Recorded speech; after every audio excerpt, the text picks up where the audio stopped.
Community Connection, your window to the world around you. My name is Siham Awada Jaafar, and I am your host on Community Connection. Welcome. Today we have such a wonderful delight for you and a wonderful surprise. We have some wonderful individuals who I'm sure you're going to recognize. With us today is Keegan-Michael Key, star of Comedy Central's Key and Peele, who is with us here today. And yes, I know you all recognize him, and you're saying right now, I watch him on Comedy Central almost every day, as we all do. Welcome, Keegan. It's wonderful to have you. We also have Haaz Sleiman, who is a star in his own right. He is the star of The Visitor, which is a critically acclaimed award-winning movie about an immigrant who comes into this country and faces many challenges. We are so pleased to have both of them here on Community Connection. We just finished a conference called Images and Perceptions, which I know my audience is very, very, very familiar with. And these gentlemen were our speakers, and they did a phenomenal job. And we're going to share some information with you. But right now, I'm going to ask Keegan to talk a little bit about what he does and how he got into the comedy business, as well as being such a passionate, wonderful, compassionate, and also very diversity-oriented. So, Keegan, welcome to Community Connection. Hi, Siham. Thank you so much. Well, I think the long and the short of it is just the way I was raised it was just really conducive to me being a person who was going to see diversity as just a regular part of my life. My parents were both social workers. They both went to Wayne State University for, to get their master's degree, yeah. And that's where they met. And my father was African American. My mother was white. And I just found that the prism through which I see the world has always been multicultural and multifaceted. So I've just never been able to approach the world any other way. My mother does a lot of substance abuse counseling with adults, and she's always tried to look at their story to try to figure out how to diagnose a way to help the people through therapy. So it's always been walk in other people's shoes first. It's always been their story first. We were trained and conditioned to always think if someone speeds by you and cuts you off in traffic to go, well, maybe he is in a rush, as opposed to, oh my gosh, you jerk. And so we were trained that way, and then I think that filters into my work. And my partner is neither of us are conflict oriented. We're not like big conflict guys. Like we don't like conflict, but we like to, as opposed to making fun of people or really trying to make a huge or hit a point with a sledgehammer, we would prefer to use a scalpel. And I think it's because that's the way both of us were raised, and it's our disposition. Yeah. Absolutely. And I think conflict through comedy is so much more acceptable than, So Keegan shared many different things with us at the conference, and that's why we're here on location. And very, very in-depth information about diversity, about the way that you were raised in an interracial family, which really creates acceptance on so many different levels. But I have to say the in-depth information that you gave comes from the gut and from the heart and from experience, rather than just, it's from a knowledgeable place, but it's a combination of those experiences. And I think the fact that your mother played such a beautiful role in raising you and making you colorblind, which is a wonderful thing, is something that really is attributed to her. And I did want to say also, I think it's like colorblind and cultural aware. So when you have like I said in the conference, I always work. And Haaz knows this. There's outside in actors and inside out actors. I'm an inside out liver, so I try to go into the person first and see where they're coming from in regard to their fear, or what they're angry about, or what they want to achieve in their life, or what they think their lot in life is. Go there first, and then come out to where they are culturally. So I try to amalgamate those two things. Where's this human at in their life at this moment? But at the same time, my father and mother divorced. My dad remarried a European. He married a woman from Northern Ireland. So I've spent my whole life knowing that, I guess a lot of people don't know this, I know that there are palm trees in Belfast, Northern Ireland. People go, no, there's not. I know that, I think people would be surprised that lots of people don't know that Egypt is in Africa. Like, I think people don't know that, you know what I mean? And I was taught so much by my stepmother.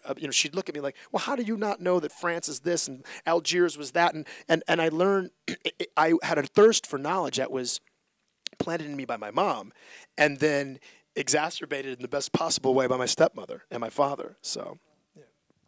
That's a wonderful, wonderful story and wonderful upbringing, and you bring it together with comedy, and I think that's what makes it so special, because if you can laugh at yourself and the way that you portray the different anecdotes, I want to say, in your comedy with Key and Peele, and actually bringing out a message, and you're not wasting time. You're actually creating very artistic material, and it's creating a message, which is phenomenal. Haaz, wow, Haaz Sleiman is in the house.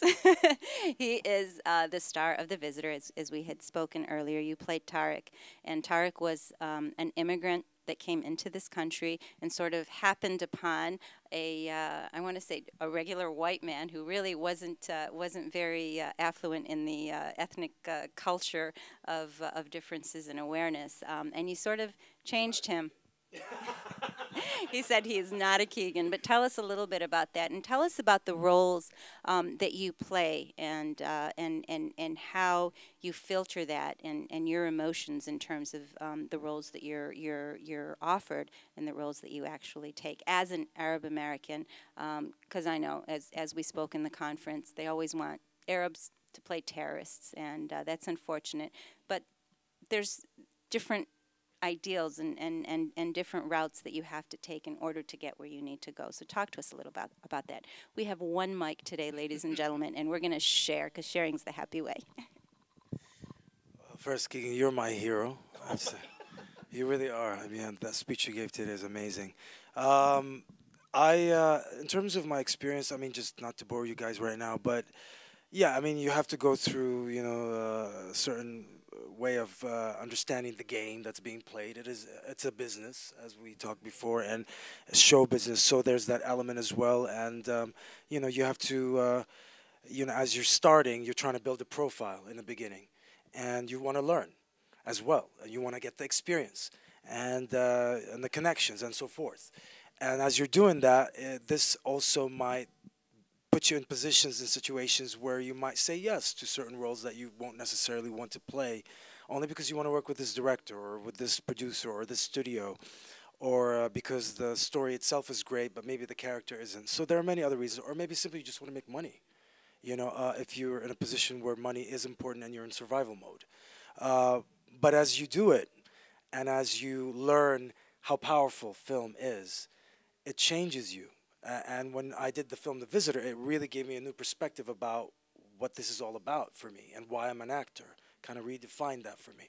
And at that stage, because of that awareness, I felt the weight of the choices that I was making and the responsibility behind them, because a lot of people, unfortunately, get their education from film and television because they don't have the chance to travel, as we were talking, and see other cultures or know, like, the things that for instance, when you go to this country and that country. And I think it's dangerous when that's all they get, these images. So I'm constantly thinking about these things, and I'm constantly trying to play roles that will challenge people to think differently and also break down barriers and, prejudice and so forth, and make people think outside the box, obviously go against the stereotype as much as I can. Or if I'm going to go with the stereotype, then have a twist that will make them rethink that stereotype.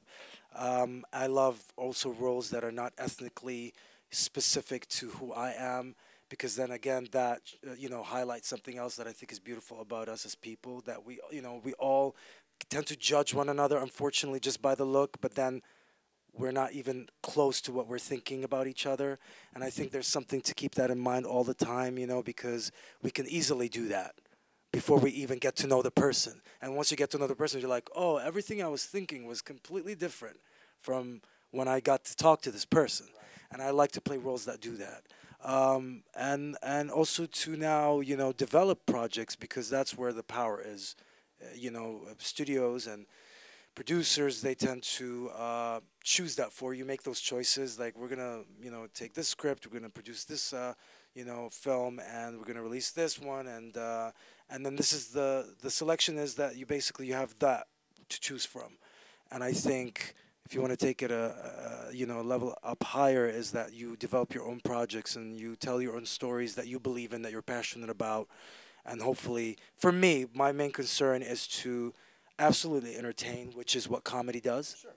And laughing, there's nothing more powerful than laughing, and we all have that. It's like food, like good food. It just makes to feel good is like one of the most powerful emotions as human beings we can experience. And what's even greater about it is what you were talking about, Keegan, is like you can, without hitting people hard, over the head with a message, you sort of like slip it in there. And there's something really effective about that versus like in a drama, it can be very heavy. But a good drama can still entertain, can still enlighten and empower. And it's not like, oh, I'm saying, no, it's in alignment with what he was saying. But a good drama can do that very effectively as long as it's making you connect and relate and invest in these people. If you care about these people when you walk out of the room, you were successful no matter what. Because that, to me, is the most important thing. You connected. It's all about connection. Again, we're connecting now, so. Absolutely, and I have to say something. I love drama and I love comedy. The one thing that happens with me when I want to sit down and watch TV, because I rarely do, and I have such a full day, I don't want to think very much. So I love comedy and I want to laugh because it makes me feel good. What Keegan does, you do an amazing job, because I can laugh and it makes me think subliminally without realizing that I'm doing that. And the kinds of things that you've done. And I love drama too, but the only thing is when I sit down, I try to avoid it because they're long, they're a little bit longer, but once I sit down, I'm drawn, and I know that I'm going to have to watch it, so I make sure that I have enough time to do that. And the stuff that you do is also a message, and it's entertaining. It's not blood, guts, gore. It is entertaining, and it has a message as well. I think in terms. Entertaining too, the blood. Yeah, right. Well, okay. Yeah. Two guys, one woman, no bloods, no guts, no gore, not happening. I do also comedies. I mean, Nurse Jackie was a comedy. So I don't only do drama. And comedy is more difficult than drama. Like what you do is extremely difficult. I mean, he's a very talented person, just so you know, really, really talented. To see the things that he showed us today and whatever else that he's done over the years, it's phenomenal because it's hard to balance that. To balance comedy and then do what you do, slip it in there and do it in a very clever way, an intelligent way, and thoughtful way. I mean, that's at its highest, in terms of quality. I agree, and I think they both do that once you've seen their work. I just wanted to say, Siham, that something that I really admire about Haaz is, for me and my partner Jordan, the big thing is it funny and is there quality? Is it useful? Is the piece useful? Is it utilitarian? That's always going to be harder than telling a scatological joke or a really weird off the wall joke or a super stereotypical joke. It's just harder. And I equate it in a way to what you had said when you spoke, which was, Haaz was asked that question. But what about how? Well, yeah. I mean, look at the guy. Yeah. But when that one gentleman said, "Well, what are your attitudes toward people who do take the roles that you've turned down?" And it's what I admire about you is that you're not mercenary.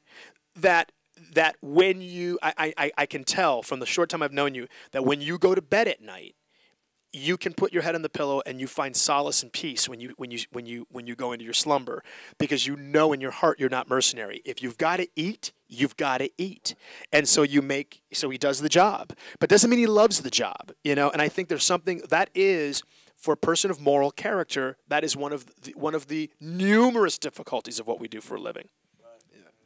Absolutely, and through the conference we were talking about taking those roles, and sometimes you have to actually do that. And yes, I know that you do comedy and you do it very, very, very well. I watched Nurse Jackie and it's hilarious, absolutely wonderful, and that's a sign of a wonderfully talented actor when they can go from drama to comedy. So you got to watch Haaz Sleiman and Keegan Key. These are the guys to look for.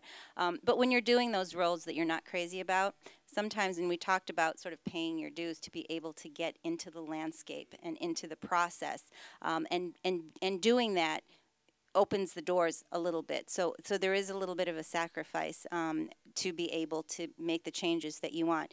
You said you take roles now and you talk to the producers and say, you need to change this because I'm not comfortable with it.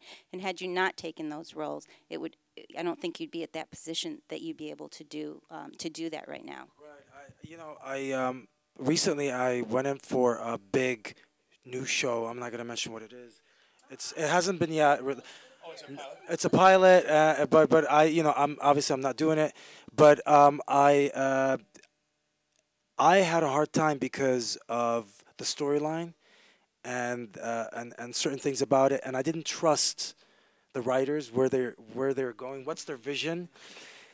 And then I realized what that is doing, because if the show gets picked up and it does great and it gets a lot of visibility, that is power. Even if it is showing certain aspects of my culture that I don't like, but it gives me that more higher profile that then I can come in and do even more with that power. So I'm realizing that as well. Like, it's not just about picking roles that I believe in, but it's also how can I get to be the most powerful? So because then I can even make a bigger difference actually with that power. So it's like when George Clooney says, oh yeah, I'm going to shoot those coffee commercials because then I can come and afford making my own independent films here and tell the stories I want to tell. And I was like, yes. Like, even though it's like, oh yeah, it's to other people, it's like, that's not cool. That's sort of taken away from him as an artist, as an actor, that he's like doing these commercials. But it's actually giving him the power to be able to do what he wants to do. And so I think that's also the dynamic, I think is part of the importance of not fighting that, but realizing that if you need to play certain roles, even if they are against what you believe, if they give you that power to make a change, then there's value in that. I think so too. Yeah. Yeah, as long as you keep your eye on the prize, you're okay. And I think the thing is that our parents will say to us, you've got to keep your eye on the prize. I'm like, Mom, you raised me. Do you think I'm going to end up in Us Weekly? I'm not going to end up in Us Weekly or In Touch Magazine or the National Enquirer. I have my eye on the prize. I know what I'm trying to achieve. I don't know if you've had that conversation with your parents, but I have. My moms have been to me. My mom's, long story. My parents, they don't know Us Weekly or Entertainment. No, they're right. Yeah. They're in Lebanon. They're watching Turkish soap operas. Yeah, it's that sensibility to say, I'm gonna play the game. So that I can be, so that when they, Obama, right? Like President Obama is an example that he had to play the game to get to that position, and he's now trying in his own way to make a change in his way, because you cannot do it unless you play the game. Right. You can't. You have to play the game to some extent before. Look, here's the thing. You play the game, and then you become a coach in the game, and then maybe someone puts you on the board, and then you can change policy. You can make new rules. Now we can only tackle you on the 10-yard line, or whatever the case may be. But you've got it. You do. You have to pay your dues. That was well said, Siham. Absolutely, you have to be part of the process. And during this event, it was wonderful because many people did donate a very small amount of money to the Dr. Jack Shaheen Scholarship Foundation, and that is for students who want to go into journalism, into media, into TV and film. And I think that is one of the most important mediums that people of color need to be in, because that's where the change is. And we've seen the PowerPoint earlier with all those images, and it was images that are very, very derogatory, very negative towards different ethnicities, and that's what we're exposed to. And subliminally speaking, we do not realize that we're creating those perceptions, that we're creating that understanding of that certain people without having the cognizant ability to make the decision on our own, because that's what's being thrown at us, whether it's African American, Arab American, Hispanic American. We're all game, and it's unfortunate because we've become the victims, and I hate saying victims, but of the media industry and of advertising and the way that they target their audiences, and it's almost become very unethical in terms of what they're using to create these processes. So that is something that is definitely of concern, and I think people are starting to speak out.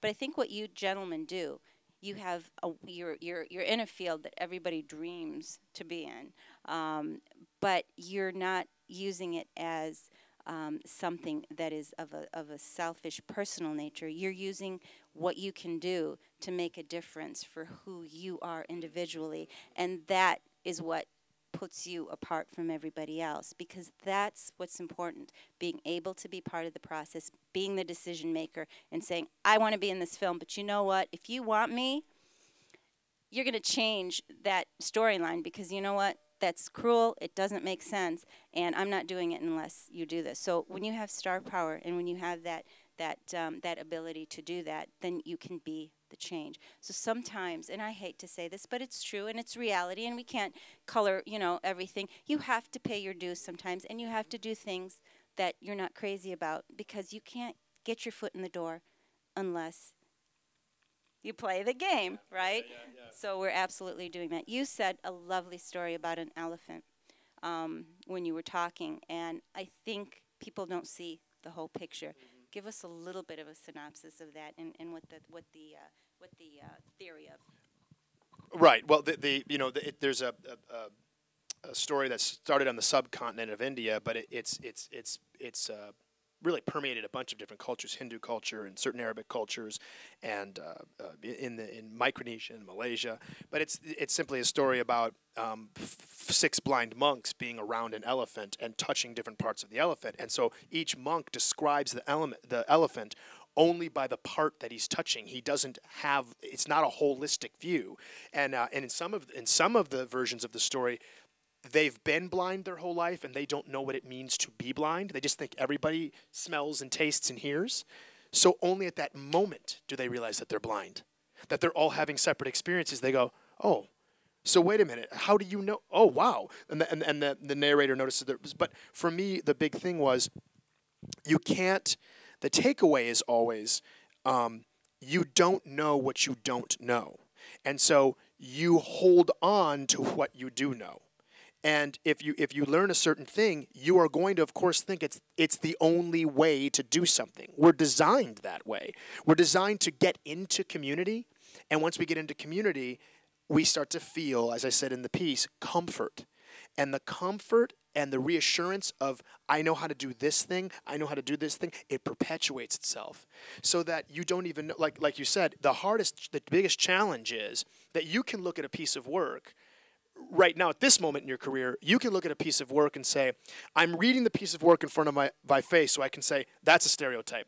I don't like how this is going. I want to change this storyline. What is sometimes, or certainly has the potential to be insidious in my life, is when I have preconceived notions about things and I'm writing a scene. Am I perpetuating the stereotype as I'm writing the scene, or am I making an overall message? And so we try to do that a lot. I want to hear input from our other executive producers on our show. I want to hear input from the writers. I'm going, so what do we... Okay, guys, I'll give you this piece as a freebie. It's silly and stupid, and we're all laughing, and it's great. Put it in the show for texture. What are we saying with this piece? Let's make sure we're all saying the same thing. And my favorite thing is when writers are sitting around, and we're all talking with each other, and we're sharing ideas, and they're flying around the room, and then someone makes a statement. I love it. This is music to my ears. When another writer goes, well, no, I don't know if that's necessarily true. And then they share their experience. And then another writer pig piles on. And then hopefully one of us, executive producers, going, so wait a second. Okay, so what's the comedic / dramatic way we can represent all 3 of these viewpoints, or the most progressive viewpoint, or the most factual viewpoint sometimes? What's the way of doing that? It's like writing a scene about, not that we've done this, but we've talked about doing this. A friend of mine have written a version of this scene. It's a bunch of guys, black guys, at the hoop, and they're going to play a pickup game, and a bunch of European guys show up, and then they play the game, and then the European guys school them. Well, just because you're from Russia or Finland, if you played basketball your whole life, you played basketball your whole life. You know what I mean? You know what I'm saying? So they shouldn't win, but they won. It comes down to how do we become purveyors of that kind of material on a regular basis? Absolutely. And you know what? I think we're talking about common ground, and I think that's what this whole process is about, the Images and Perceptions Conference. As you gentlemen know, we're in our 10th year, and it really is a realization that after we have a discussion, that we have more commonalities between us as individuals, as human beings, than we do differences. So we need to embrace those differences to learn from and have them enrich our lives rather than create conflict between us. And I think that is the message that we're trying to portray. And I think what I mean, I watch comedy when I'm going, this slapstick, you know, it's a waste of my time. You know, and I like the Bruce Willis series. I don't remember what it's called. Lethal Weapon and the other one, Die Hard, absolutely. I love those kinds of movies. Unfortunately, I don't like to start them because when we do start them, I'll end up watching them and my husband will be snoring on the couch and I'll be sitting at the edge of my seat. So, but I love to watch those things. But what you gentlemen do with The Visitor, I think the message, I can watch that 4 or 5 times in a row. And not be tired of it, because the message is so beautiful. When you bring the two cultures together and you have that conversation, it enriches your life. And that's what it's really about, because you enrich my life. You enrich my life. And I want to know you. I want to know more about you. And the more different you are, the better, because that makes me a better person. And I think that has to be the mentality. And you both do that in your work, and you make it a priority. And that's beautiful. Well, you know, like, it's so funny because to put it in a simpler way, look at the food that we have and the variety of the food. Now, you tell me, would you just have like one kind of food, one kind of fruit, one kind of vegetable? Yeah. Is that kind of like, would you want that? No, never. And don't you have appreciation for all different kinds of fruits, and the more variety, the richer life is? That's the same with us as human beings. It's the same thing, no difference. And I think it's as simple as simply, I will not only but embrace people that are different from me, but I embrace it because they are different. That's actually why. Because they're different. That is a beautiful thing. And I think that's really the key. That's, you know. Yeah, and I feel like the other thing, it's like in regard, like if you use the fruit analogy, our fruit is the quality of different human qualities. So how do you define dignity? How do you define dignity? How do I define dignity?